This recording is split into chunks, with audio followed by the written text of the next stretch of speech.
बिस्मिल्लाहिर्रहमानिर्रहीम। शुरू अल्लाह के नाम से जो बड़ा मेहरबान निहायत करम करने वाला है। मोहतरम नाजरीन, अस्सलामु अलैकुम। मोहतरम नाजरीन, कहा जाता है कि एक तुर्की का बादशाह था जिसका नाम बकबू कबीर था। इसकी कोई औलाद न थी। बिला आखिर इसके यहाँ बच्ची पैदा हो गई। जब वो बच्ची बड़ी हुई तो उसको पागलपन लाक हो गया और वो लोगों से दूर दूर रहने लगी। बादशाह को भी इस बात से आगाह किया गया कि इसकी बेटी को भी जुनून लागत हो गया है। तो बादशाह ने शहरों में अपने कारिंदे भेज दिए और ऐलान करा दिया कि जो भी शख्स मेरी बच्ची का इलाज करेगा मैं उसकी शादी अपनी बच्ची से कर दूंगा। ये ऐलान सुनकर बहुत से तबीब आए और उस बच्ची का इलाज करने लगे, लेकिन उसे कोई अफाका न हुआ। बादशाह यूं करता था कि कोई भी हकीम और तबीब इस बच्ची का इलाज करने में नाकाम हो जाता तो बादशाह उसे कत्ल करा देता। इस तरह बहुत से लोग अपनी जान दो बैठे। हजरत हसन बसरी रहमतुल्लाह अलैहि को जब इस बात का इल्म हुआ तो आपने फरमाया, मुझे इस मुसीबत से लोगों को निजात दिलानी चाहिए।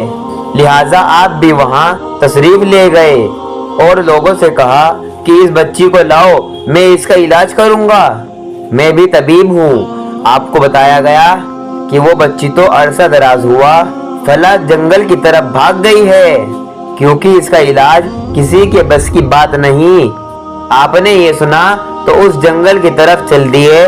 वहां जाकर आपने उस जंगल के बाहर खड़े होकर बुलंद आवाज से पढ़ा, आऊज़ु बिल्लाहि मिनश शैतानिर रजीम। इसके बाद उन्होंने सूरह बकरा की तिलावत शुरू कर दी। अभी आपने उस सूरह की चंद आयत पढ़ी होगी तो उस बच्ची ने उनकी आवाज सुनी और चीखती हुई दरख्तों के उन झुंड से बाहर आ गई और कहने लगी, ए अबुल हसन रजी अल्लाह ताला अन्हु, आप मेरे हबीब का कलाम पढ़ रहे हैं। आप रजी अल्लाह ताला अन्हु फरमाते हैं, मैंने इससे कहा कि तूने मेरा नाम कहाँ से सीखा? तू एक अज़मी बच्ची है और ये तुझे किसने बताया है कि ये तेरे हबीब का कलाम है?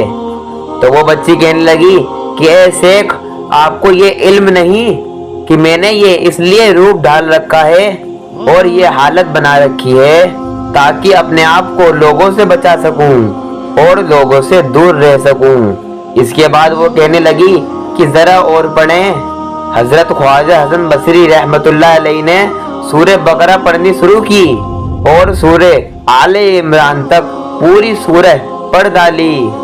इसके बाद आपने इससे कहा कि बड़ी अफसोसनाक बात है कि तूने अपनी ये हालत बना रखी है। तो वो बच्ची कहने लगी कि मेरी ये हालत इस वजह से है कि मैं औरतों के दरमियान रही नहीं। मैंने कहा कि चलो अपने वालिद के पास चलो ताकि वो मेरे साथ तेरी शादी कर दें। उस लड़की ने उनसे कहा कि मेरे साथ शादी करने और क्या फायदा होगा, क्योंकि मैं किसी की तरफ राग़िब ही नहीं हूँ। मैंने कहा कि जब शादी के बाद मैं तुम्हारा शौहर बन जाऊंगा तो तुम्हारी तरफ देखना मेरे लिए जायज हो जाएगा। फिर मैं तुम्हें हज करने के लिए काबतुल्लाह तशरीफ ले जाऊंगा। वो कहने लगी, ए अबुल हसन रजी अल्लाह ताला अन्हु, ये काबा क्या चीज है?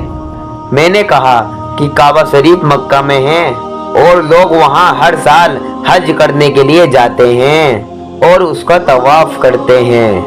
मेरी बात सुनकर इसने आसमान की तरफ देखा और कहा, ए परवरदिगार, तूने मुझे अपनी इताअत के रास्ते पे बुलाया तो मैंने लब्बैक कही और तेरी खिदमत में चली आई।